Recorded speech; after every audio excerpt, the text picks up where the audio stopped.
Hello, everyone, and welcome to another episode of Founder Features. My name is Dylan Scott, and I'm here today with Alex Kotran, the CEO and founder of the AI Education Project.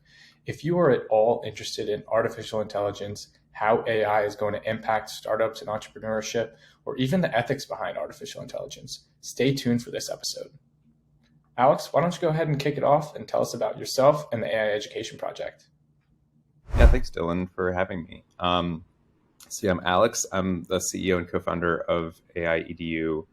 So a bit about AI Edu first. We're a 501c3 nonprofit. We've been advocating for AI literacy or foundational AI education for the last 4 years. And really our theory of change is we build curriculum that's free, that's easy to use by any K-12 school. We align curriculum to core subjects, English, science, math, social studies. We build stuff for computer science classes, for career technology education. And our approach is modular. It's like activities and projects and chances for students to get hands-on with not just AI tools, but also some of the ethical debates and conversations about, what are the risks of artificial intelligence? What are some of the ways that it should or shouldn't be used? And, the goal is to basically ensure that students are entering a world where AI is a part of everyday life and they're equipped to thrive as not just workers, but as citizens and consumers and creators. My pathway to education and leading an education nonprofit is a bit meandering. So my background, my parents are both, I'm a first generation American. My parents were both, they left Lebanon during the Civil War, and they're both educators. My dad teaches Introduction to Computer Science at the University of Akron, and my mom has been a teacher in Akron Public Schools, a Title I school, for 25 years, I think. She's a principal now, but she taught math growing up. So I grew up around educators. I started my career in politics. I worked for the Obama campaign during the re-elect. I went to DC and worked for the administration, working on like Ebola, Obamacare stuff. A lot of community engagement, which plays a role in sort of AIEDU, which I'll get to in a second. But, like many of my colleagues in 2016, I went west into the tech sector and worked for companies like Airbnb and Oracle. And when I was in San Francisco, this was 2017, 2018, the conversation about artificial intelligence had really started to pick up within the tech ecosystem. There were some big advancements in deep neural networks and machine vision. This is when a lot of the self-driving car startups were raising, hundreds of billions of dollars. And there was just a lot of excitement. And I ended up attending a lot of conferences and panels where people were saying things like AI is the new electricity. That was Google. And, there were studies coming out suggesting that maybe as many as half of all jobs are at risk for automation. It was still abstract. It felt like a conversation about futurism, and we were also hearing about crypto and NFTs and the metaverse. And so I think for many people, AI was just sort of lumped into those emerging technologies, and it seemed like an interesting thing that we might eventually need to care about, kind of like the way maybe people feel about quantum computing or fission, or nuclear fusion rather. But I had this inkling that, and many others had this inkling that AI was different than some of these other emerging technologies because it is built on like widely abused technologies in the economy today. Most, if not all, companies use at minimum, some form, variations of machine learning, or certainly basic algorithms to process their data. So this was a technology that was out in the wild, and so the idea that it would just get better and better, that seemed really plausible to me. And so we really started with. So I ended up getting more and more deeper into the AI space. I was sort of like volunteering for a nonprofit AI think tank that had spun out of the Harvard Kennedy School. And in the course of that work, I came across something. I realized that despite the massive increase in conversation attention on AI, it was happening among sort of the same usual suspects. It was happening within sort of this Silicon Valley technology echo chamber. And so you attend these conferences where people would say stuff like, oh, well, what are we going to do about all these, poor people who are going to be left behind? And I'm paraphrasing. Obviously, they weren't, I think people had good intentions, but it's hard not to feel like the conversation was missing some important, members at the table, because there weren't people from the communities in the US or around the world that are really going to be on the front lines of a lot of the economic dislocation and frankly, the disparate impacts from potentially biased tools. So I was basically having this conversation about sort of this thought that I've been having with my mom. And I was basically telling her that, like, oh, it's just so crazy, all the stuff that I'm learning at these conferences. And my mom commented, like, oh, it's, artificial intelligence is so interesting. Like, I wish my students were learning about this. It feels like it actually would be relevant to them. And that was, like, I've had like a few light bulb moments in my life, and that was one of them. It was like, well, what do you mean high school students are not learning about the future of work? I mean, this is something that I can't go a day without hearing somebody blathering about, the future of work and AI automation. There's white papers and studies coming out from all the big consultancies. And yet in schools, we're not talking to students about some of these sort of fundamental questions that they need to figure out, which is, should I go and become a truck driver or work in a factory like my parents did? Is driving for Uber an actual long-term plan, or is that potentially going to be a work stream that goes away because of self-driving cars? And so we started looking more. One of my sort of original co-founders and our first board members, Marcus Broccoli, is a former executive editor of the Washington Post. And so he was coming at this from almost like a societal level. It's like society needs to understand these technologies, and the media and social media right now is sort of full of hyperbole and all this other noise about emerging technologies. It wasn't practical. And so we kind of joined forces and began kind of looking into, okay, well, how would we move the needle? Like, how do we actually help raise general awareness about the power of these technologies and the need to, basically start educating people about, the whole basket of topics. So, like, how are the tools going to be used? How can you prepare yourself to benefit from them? What do you need to be aware of? All the stuff that I mentioned earlier. And when we started with K-12, and we never got past K-12 because it turns out that there's a huge gap, and continues to be today, a huge gap in access to AI curricula. Most schools don't have any standardized curricula that they can reference. I mean, we've built curriculum in the last 4 years that I can tell you more about if you're interested, but most AI education was happening in summer camps and after school programs, in AP computer science classes and advanced computer science classes. But my mom, Akron Public Schools, where my mom teaches, they have 20,000 students and one computer science teacher. So computer science is not this sole channel that we can rely on, basically, if we want every student to learn about this technology. And so we decided to build a bunch of curriculum that kind of filled that gap, that didn't require a computer science teacher to deliver.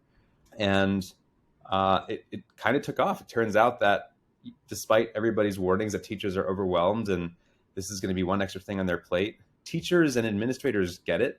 Like, they may not understand how AI works per se, but they absolutely understand how profound this is. And ChatGPT really, I think, opened everybody's eyes to that sort of, for us. Like, just getting hands-on with the technology just changed the game. And now we're sort of in a place where we have, hundreds of school districts across the country that we're working with. We're doing things like teacher training, building teacher capacity to deliver AI curriculum, and then we're, implementing our curriculum. And we're also convening education leaders and stakeholders and decision makers to just raise awareness about this being something that, we have to get this done in 3 years, not 5 or 10. Like, the speed of adoption of these technologies is going to be unlike anything we've seen before, we believe. And so there's a lot of urgency. Sorry, that was a bit of a long-winded response to your question, but there it is.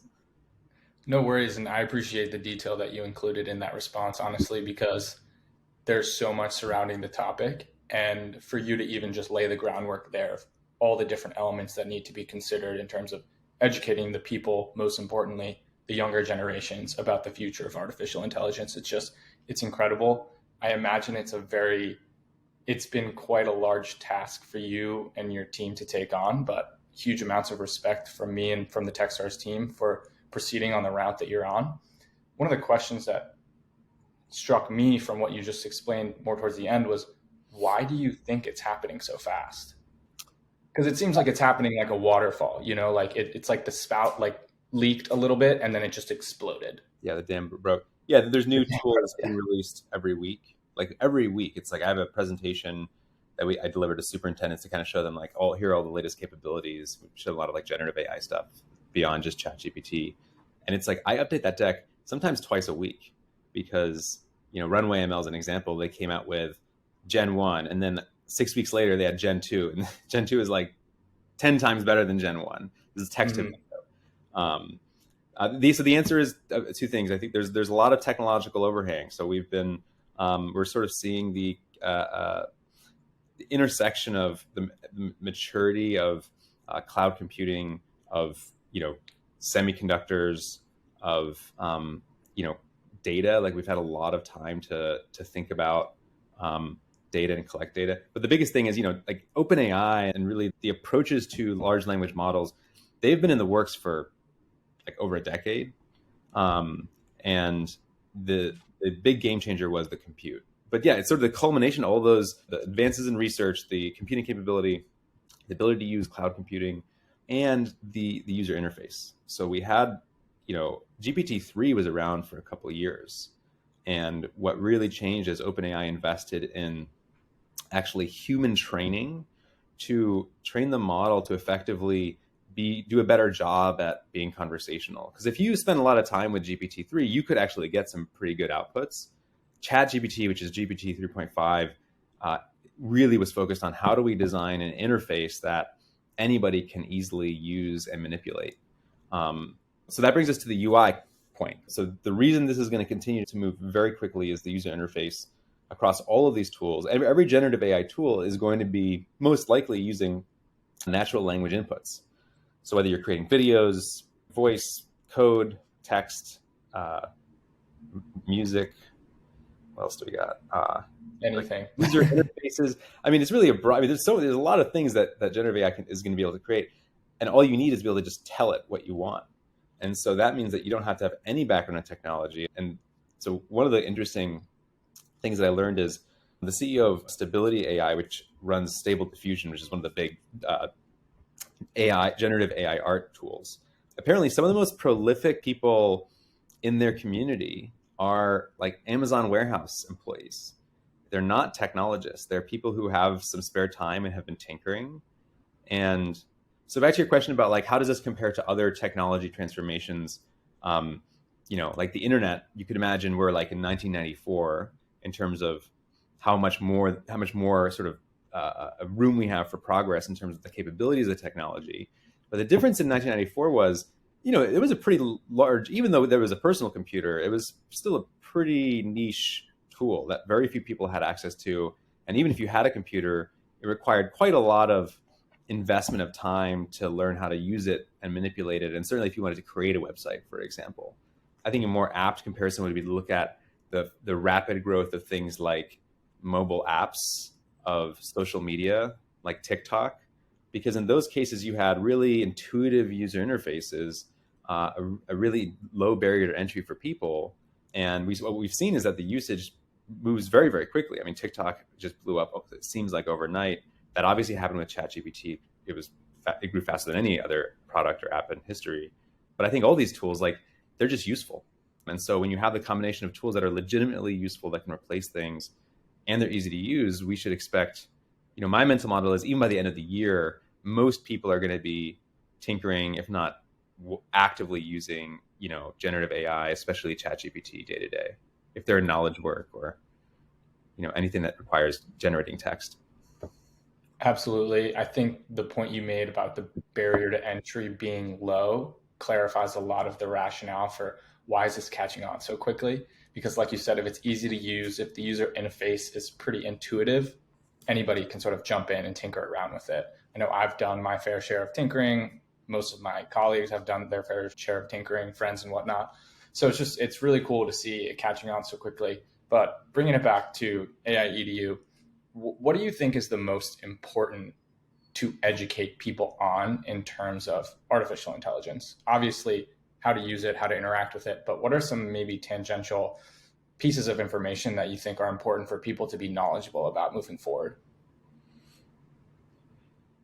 Yeah, again, like maybe the best corollary here is the internet. So I don't think there is one answer to that question. Like, you can't just say the one thing you need to know about the internet is blank, because there's a lot of things you need to know about the internet. You need to know that the internet is very powerful. It can be used to do things like finding information, and the better you get at learning how to use it, the higher quality information you're going to be able to find. You also need to know that there's a ton of fake information on the internet, and that you absolutely shouldn't take at face value something that you find.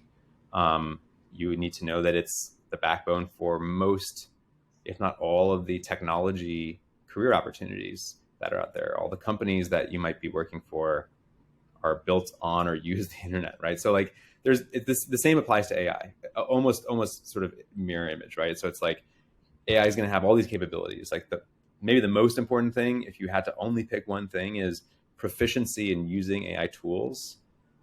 And in that proficiency, I would include an awareness of their limitations and of the sort of ethical considerations. So I'm kind of cheating a little bit there, but proficiency in using the tools is number one. But then also just understanding like society is going to have to change. Society will change dramatically. Like we're talking about education is going to need to really shift quite significantly. We're going to be in a place within the next year where you will pretty much have to assume that when you read something online, if it's not from like an actual like publication, it's very likely written by AI, and it might be completely fake. And then there's going to be things like deepfakes and malicious uses that people need to at minimum be aware of and perhaps even on guard for. So then what are the ethical considerations that you think people might not know to sort of understand? No, it's kind of a confusing question, and it's obviously a very complex topic, but like, what are the ethical considerations that need to be involved in moving forward in a future with AI? Like, how do you foster a mindset in people that encourages them to adapt proficiency in these technologies, but doesn't take it too far? Yeah. And so my foray into AI really started with AI ethics. And I think that's where a lot of the energy was initially, because we didn't have the technology, right? Like literally in our hands. We were often, the AI ethics community was often sort of speaking with an assumption of the direction the technology was going. And now we're actually here. And so I guess there's a couple of high level things. So the first is you have to understand, right? There's like a lot of ethical issues with AI. I won't list all of them, but there's something called the alignment problem. So like, how do we make sure that AI is actually doing stuff that's in our best interest and that's aligned with our goals? And there's considerations about bias. So, the data sets that, and if you play with ChatGPT or DALL-E, there's a lot of stuff like this, like, oh, draw me a picture of a CEO and you'll get a bunch of like white guys. And that's because the data that exists is data that exists and was produced by a society with a lot of inequities sort of baked in, and that's baked into the information. And so the bias matters in a lot of different contexts. So if you're using AI to determine whether someone should be given a mortgage, you need to really be on guard and perhaps even consider how might we ensure that there's a human in the loop to counteract any potential bias that exists. Criminal justice system is another example. Healthcare is another example. So there's a lot of domains where AI ethics needs to be sort of front and center. But the other challenge is that there isn't actually a perfect solution yet. There are companies trying to work on this, but as far as I've seen, the best we can do is be aware of those biases, do our best to try to overcome them and address them. But I think it would be folly in all cases with AI. It's going to be folly for us to say we can 100% trust this to do exactly what we want without any risk. And so similar to letting your 12-year-old kid or 16-year-old kid get on Google, there's no way to guarantee that they're not going to end up on some rabbit hole. And I think the same is going to apply to artificial intelligence, where there's going to be issues where it just hallucinates stuff. Like, I don't think that OpenAI or Google will necessarily, I don't think they can guarantee that they're going to be able to perfectly solve that problem. I don't think we're going to be able to solve the problem of AI not being biased. I mean, there's some people who say, oh, we'll just get the AI to help us debias itself. I mean, hopefully that works, but I'm not necessarily holding out too much hope for that. I think in the absence of like a perfect solution, there has to be like a really clear awareness of when we're using these tools, there has to be some sort of check. It's just like with hiring, if you have like an automated hiring process, most companies that have legitimate sort of equitable hiring practices ensure that there is, human checks to ensure that any sort of automated system isn't, inadvertently pushing out candidates. So there's gonna be like, I think, approaches like that. But yeah, sorry, to close though, people need to just use the tools. Like, it's not so much anymore about the conceptual learning. We've even, as far as our curriculum has shifted a lot from conceptual to direct, just like, what are the limitations of ChatGPT and how do you learn that? You start playing with it. Definitely. So let's talk a little bit more about the future of work, and then just to tie in Techstars a little bit. Tell me about your experience. Which accelerator program were you in? I was in the Workforce Development Accelerator. Workforce development, yeah. So tell me about your experience with Techstars. Why did you decide to join? What was the program like? How has it been since you came out? Okay, like, just candidly, I'd always heard about Techstars. Obviously, I've been in San Francisco for the last 7 years, and I'm also active in the venture community. So Techstars was a known quantity for me. I actually never assumed that Techstars would accept a company like ours, because we're a little later stage. I mean, we're not, we're in sort of VC parlance, we're not like Series B or anything like that, but we're definitely post seed. You might say pre. Mm-hmm. Yeah. And also, we're a nonprofit, and my experience with YC and other accelerators that are really focused on companies is, just there really isn't that much of an interest in nonprofits. But just the way the world works, somebody I met at this education conference, her name's Hannah, she forwarded me an email and was like, hey, there's this accelerator that's focused on workforce, and they're actually, they have space for one nonprofit, and would you be interested in applying? And so of course I was like, hell yeah. I mean, I've always been obsessed with, I spend a lot of time like watching Techstars videos on YouTube, and just sort of like hearing, tips and tricks for founders, because I'm a first time founder. And so yeah, applied. And then it turns out that my conception of Techstars was that it's like very just sort of like, enterprise, the general focus that you would imagine sort of an early stage generalist accelerator would have. But I didn't realize that there was this like actually targeted, focused program on workforce with a team that had, not just deep experience building companies in the education and workforce space, but also a network of, mentors and advisors who have built, in total, like hundreds of these companies. And so, yeah, I was obviously very thrilled to even be invited. And when when we got accepted, it was pretty damn awesome. Yeah, definitely. And I think workforce development, that aligns really well with what you're looking to accomplish with the AI education project. How did, tell me a little bit more about like what it was like working specifically with some of those mentors that are, leaders in your field, or had the connections that you were looking to create. How did you execute post-program to sort of leverage the content that you took away from Techstars? Yeah, like mentors, it's like so important to talk to people who have actually done this work, because, well, first of all, Techstars connect, like I met with at least 40 mentors, and I think if I include, it's probably closer to 50 or 60 over the course of the program. And 40 of those were like in a 2-week period. So it's called Mentor Madness. And it is literally maddening. And not every mentor was like transformational. There was about, let's say 5 to 10. But when you talk to somebody who's been in your space, and they hear your sort of business plan, and you can just see that they get it, like you can usually tell really quickly whether someone legitimately has like valuable advice for you, or if they're just kind of like giving you something general.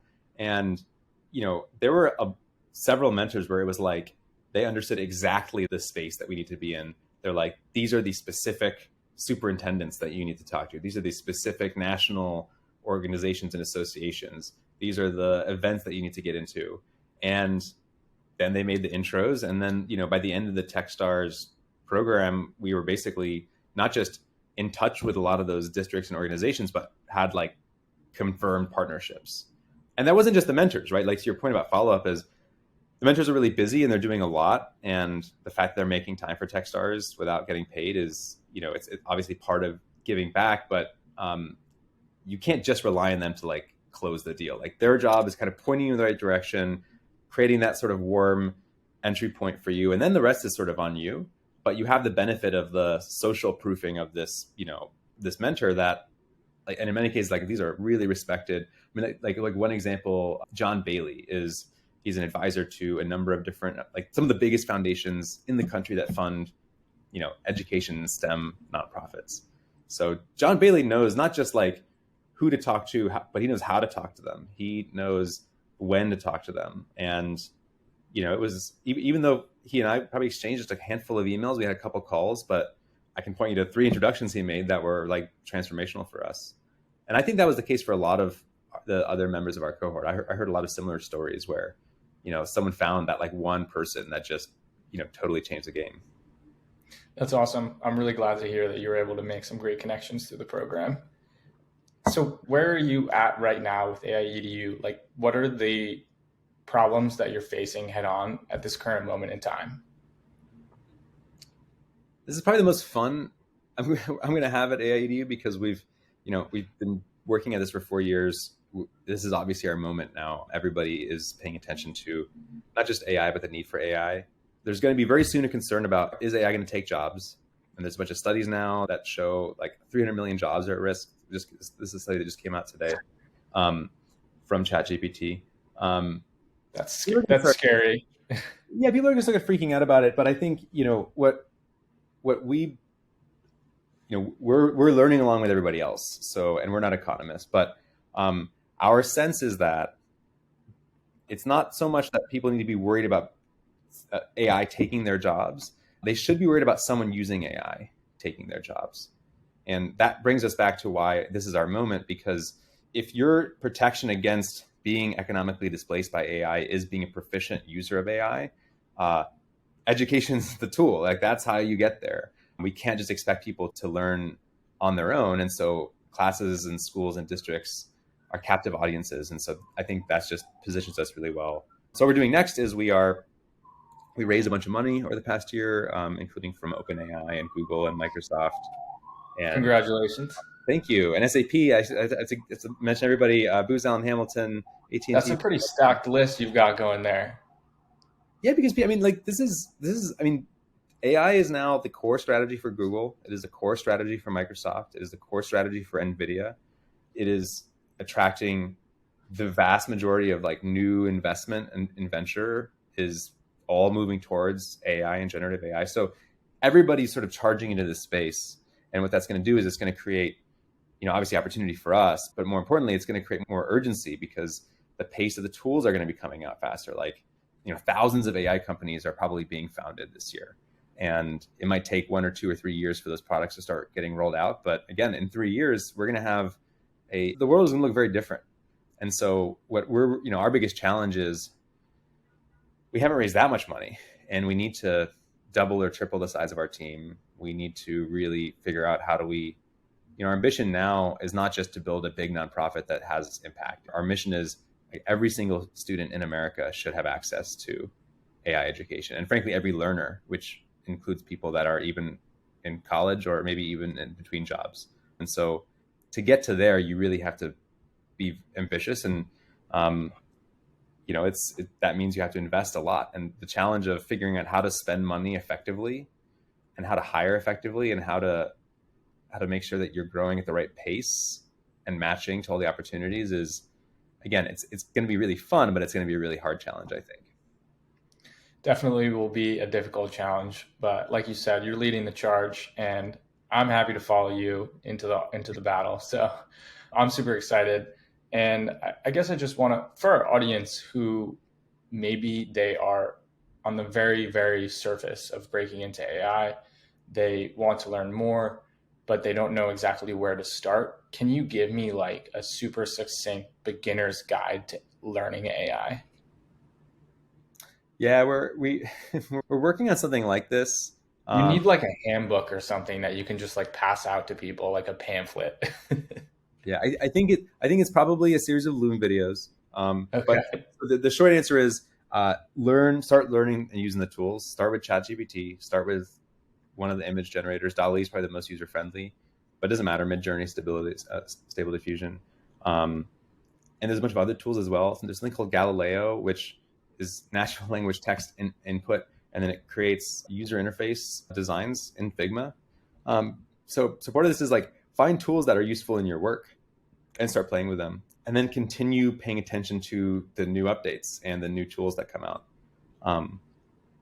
And sure, if you want to read a book or take it, there's so many classes and lectures on YouTube, honestly, that you can build a pretty strong foundational understanding of even the technology without doing any math, just by sort of watching a lot of these lectures. I don't think you need to be a AI developer to be able to build an AI company. You probably need a co-founder who is a technologist. But the challenge is not building. Okay, this is a really good way to close. Everybody I talk to in the VC community believes that the big opportunities in the future are not going to be to build the best or most sophisticated model, because the open source models from OpenAI and the models that are going to exist from other companies like Anthropic and Microsoft and Google are going to be so good that most companies are going to find it fastest to just use the API and figure out a very specific niche application. Because it doesn't seem like Google and OpenAI are at this point trying to build vertical specific tools. And they're actually putting a lot of money into, like, OpenAI specifically has launched, I think, more than one venture fund focused on supporting entrepreneurs that want to use generative AI tools. So that's the message we're getting from these AI companies, is they're looking for people with big ideas about how these tools can be used. And the only way to get to have those ideas is to actually use them. Definitely. All right, last question, and then we'll wrap it up. And you sort of already touched on this before, but can you summarize or at least give your own opinion on how you think AI is going to shape the future of startups and entrepreneurship? You mentioned that a lot of entrepreneurs might be best looking to the APIs and the integrations that the big tech companies are putting out in association to their AI models. But what is it going to look like? Like, how is it going to actually shape the future of startups, and how can founders utilize the resources of artificial intelligence moving forward? Yeah, that's a really good question. And it's funny because most of the time that people are asking me, or that I'm talking about this, is in the context of, what do the future AI startups look like? And what I'll say about that is, a lot of people I talk to that should know don't know. Like, nobody really has a great answer as to what the AI economics will look like. So, tons of upside, high risk. If you're really, if you want to be on the cutting edge and you don't mind riding a wave like, the .com boom and bust, maybe, like, go for it. But this other question that you asked is, how is AI going to change startups? And I think the answer is, no matter what your startup is doing, AI is going to dramatically lower the barrier to entry, because in conservatively in 5 years, you probably will not need that many engineers to write quite a lot of code. I mean, Sam Altman was talking about this. Like, he was saying in a recent interview with Lex Friedman, he was talking about how computer science and coding is probably going to be one of the first domains that ChatGPT really blows up in. So that's a good thing. That means that you're not necessarily going to need to have a technical background to build products. If you look at Galileo, it's building, let's say, the front end of these apps. If you just pair that with AI that could build the back end, you could be building end-to-end applications using just text input. So you may not even need that much venture money to be able to start experimenting with ideas. That's an opportunity, but it also means that it's like similar to the way digital cameras and camera phones change photography. Like, yes, it means that anybody can be a photographer. It also means that it's very hard to stand out. And if every single pitch email, this is another thing. I was playing around with writing personalized pitch emails to, let's say, I fed ChatGPT a list of 10 VCs. And I said, personalize the pitch email to their specific investment theses. And it did a damn good job. And so now the issue is going to be, everybody's going to have a perfect pitch email. And so VCs are going to have to look at different proxies beyond the quality of a pitch email. And that could be a challenge, even from like an equity standpoint, because people are relying even more on networks or pedigree, let's say. So proceed with excitement, but also just like situational awareness of, like, you're going to have to move really fast, basically. Yeah, definitely. That's so interesting too. And it's definitely something that I've considered, is that with the barrier to entry being lower, it's going to make it a lot more difficult to stand out. I mean, it's exactly what you just said, but it's very clear that with the accessibility being as high as it is, you're going to need to have a real element of uniqueness in order to succeed. So I'm very interested to see how it's going to go. Yeah, or a moat, like regulatory data moat, so like healthcare, education, law, military applications, niche industries like utilities or agriculture, where it's very like to relationship sales. So you can also go that direction, but that's like really, really fucking hard to build to build a healthcare startup. So different challenges, right? It's like it's going to be a lot about understanding. And I guess that brings back to what you said about why is it so important to pay attention, to be like reading and learning about this, is because you need to understand all the different dynamics before you make a decision about what direction you go. You shouldn't just be saying, oh, I'm going to use AI plus blank and, wing it. Exactly. And that's why people need to educate themselves on AI. So it's great to meet you. It's been great talking to you, learning about you, the AI education project. I'm very excited to see what the future holds for you and your team. Yeah, Dylan, thanks for having me. And thanks to Techstars for the incredible support and mentorship and opportunities. Absolutely. And thanks to you, the viewers, for watching. Please welcome everyone to like this video, subscribe to our channel, and check out other videos on similar topics featuring founders. Appreciate it, Alex. Have a good one.